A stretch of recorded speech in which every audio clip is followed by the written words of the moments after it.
Assalamualaikum warahmatullahi wabarakatuh. Salam sejahtera bagi kita semua. Om Swastiastu, Namo Buddhaya, Salam Kebajikan. Yang terhormat Ibu Binti Israfil SPD MPD, selaku dosen pengampu mata kuliah dasar-dasar bimbingan konseling dan rekan-rekan saya mahasiswa yang berbahagia. Sebelumnya, saya izinkan memperkenalkan diri. Nama saya Safia Putri Azira, perwakilan dari tim 3 selaku moderator. Adapun topik yang dibahas yaitu landasan religius, bimbingan dan konseling. Saya akan memperkenalkan anggota tim 3 yang akan melaksanakan presentasi kali ini, yaitu yang pertama, Indriani dengan NIM 13014210411. Yang kedua, Jihan Aisyah dengan NIM 13014211017. Yang ketiga, ada Syafia Putri Azira dengan NIM 13014211063. Yang keempat, Heren Dias Paramadita dengan NIM 13014211067. Yang kelima, Delviera Rizdia Audria dengan NIM 13014211070. Saya selaku moderator akan menyampaikan susunan sesi pada malam hari ini, yaitu yang pertama, pembukaan, yang kedua, penyampaian presentasi tim 3, yang ketiga, penutup. Acara yang pertama, untuk mengakhiri acara pada malam hari ini, marilah kita buka dengan berdoa menurut kepercayaan masing-masing. Berdoa dipersilakan.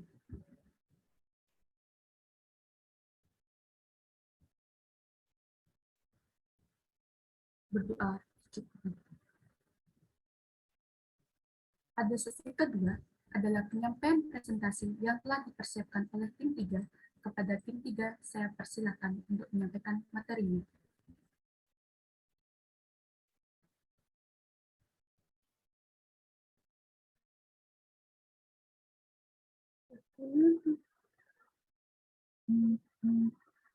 Apakah sebelumnya suara saya sudah terdengar? Sudah. Yang pertama adalah hakikat manusia.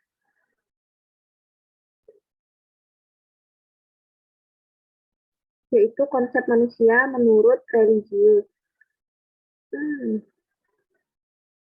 Ada 3 kata yang digunakan Al-Quran untuk menunjuk arti manusia, yaitu insan atau ins, dan al-nas atau unas, kata basyar, dan kata bani, Adam atau zuriat Adam.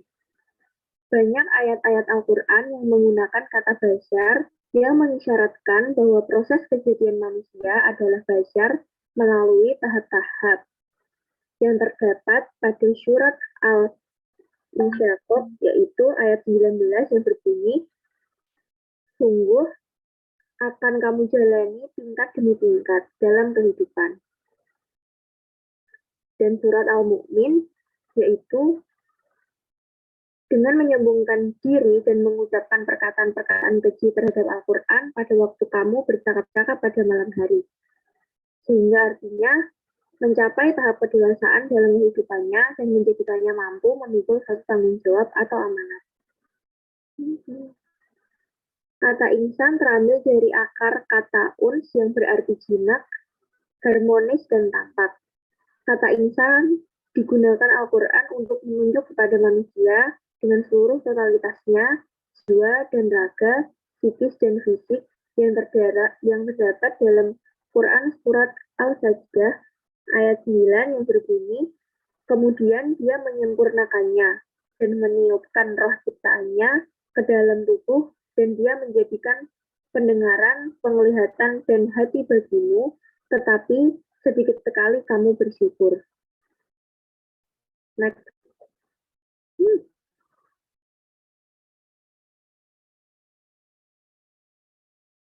Kemudian, menurut Syamsul Yusuf, sifat hakiki manusia adalah makhluk beragama atau homo religius, yaitu makhluk yang mempunyai fitrah untuk memahami dan menerima nilai-nilai kebenaran yang bersumber dari agama itu. Kemudian materi selanjutnya akan disampaikan oleh rekan saya.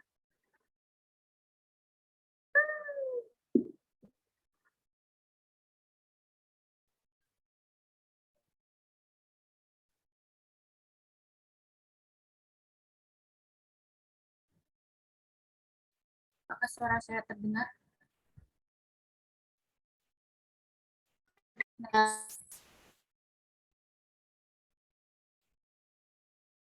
Konsep manusia menurut bimbingan dan konseling.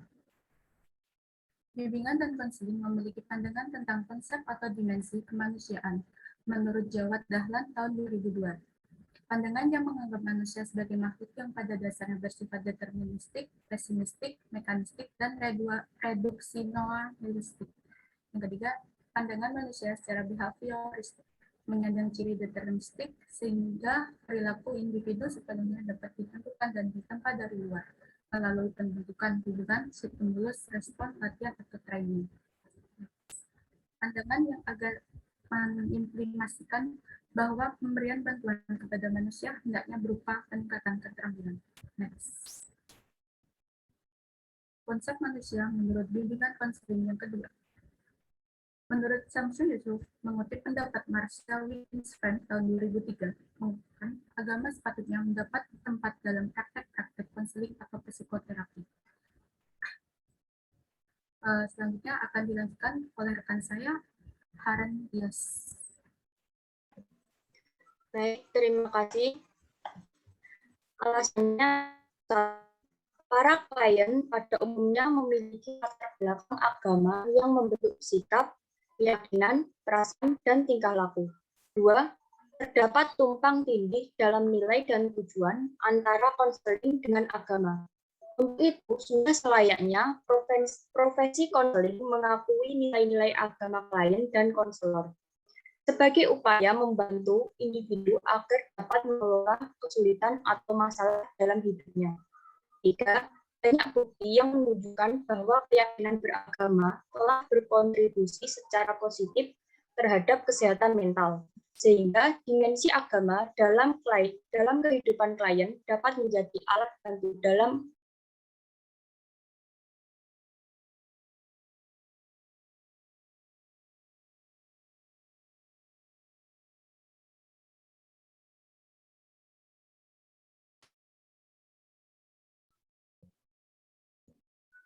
Empat, agama sudah sepatutnya diintegrasikan ke dalam upaya mengubah pola pikir yang berkembang di akhir abad 2, yaitu mengintegrasikan pendekatan psikoterapi atau konseling yang holistik atau komprehensi. Yang terakhir, bagi klien, keyakinan dan praktek beragama merupakan aspek fundamental. Konselor memperhatikan hal itu akan meningkatkan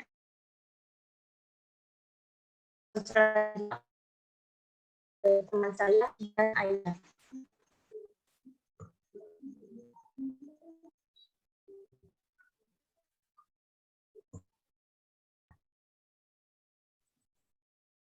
Peranan agama. Agama merupakan faktor penting sebagai pedoman hidup bagi manusia, termasuk pembinaan atau pengembangan mental yang sehat.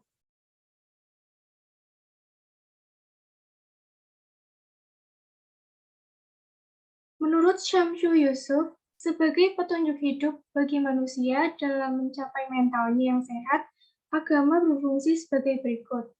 1. Agama berfungsi sebagai memelihara fitrah. Manusia dilahirkan dalam keadaan fitrah atau suci. Namun, manusia mempunyai hawa nafsu atau naluri atau dorongan untuk memenuhi kebutuhan atau keinginan. Agar manusia dapat mengendalikan hawa nafsunya dan terhindar dari godaan setan, sehingga dirinya tetap suci, maka manusia harus beragama atau bertakwa. Apabila manusia telah bertakwa kepada Tuhan, berarti dia telah memelihara fitrahnya, dan ini juga berarti dia termasuk orang yang memperoleh rahmat Allah. Yang kedua, memelihara jiwa. Agama sangat menghargai harkat dan martabat, atau kemuliaan manusia. Dalam memelihara kemuliaan jiwa manusia, agama mengharamkan atau melarang manusia untuk melakukan penganiayaan, penyiksaan, atau pembunuhan, baik terhadap dirinya sendiri maupun orang lain. Yang ketiga, memelihara akal. Allah telah memberikan karunia kepada manusia, yaitu akal.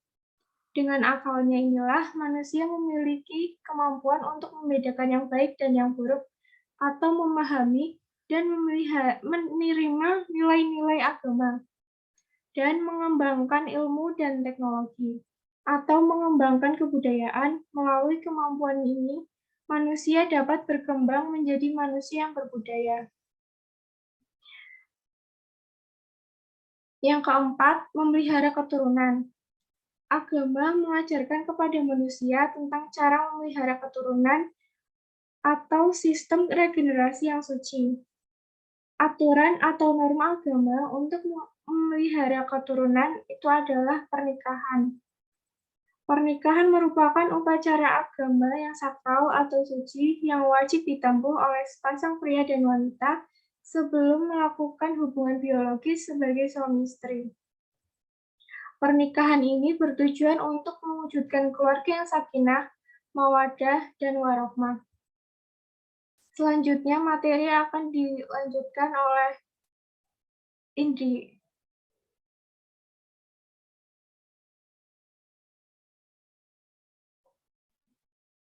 Apakah suara saya terdengar?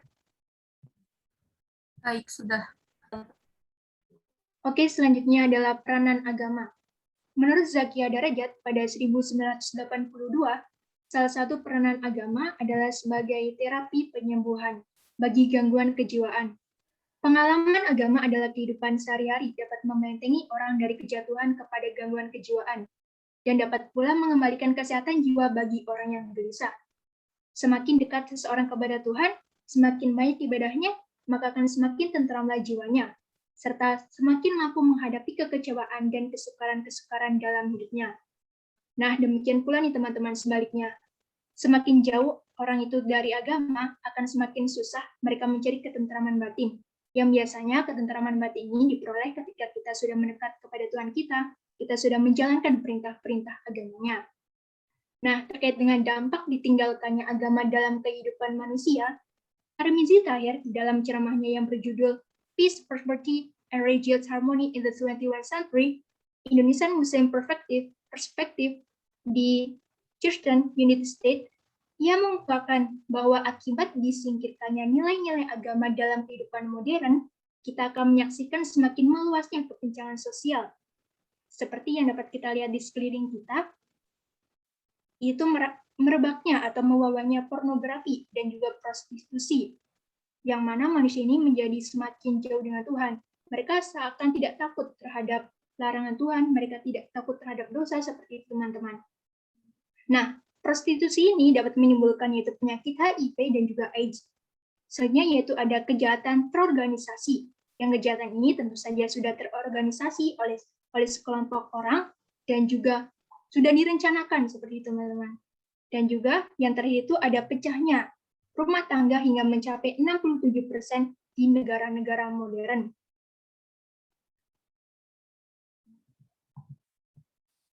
Oke, selanjutnya yaitu ada peranan agama menurut M. Surya pada 1977. Mengungkapkan bahwa agama memegang peranan sebagai penentu dalam proses penyesuaian diri.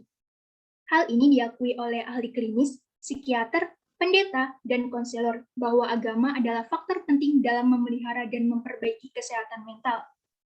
Agama memberikan suasana psikologis tertentu dalam mengurangi konflik, frustasi, dan ketegangan lainnya, dan memberikan suasana damai dan juga tenang.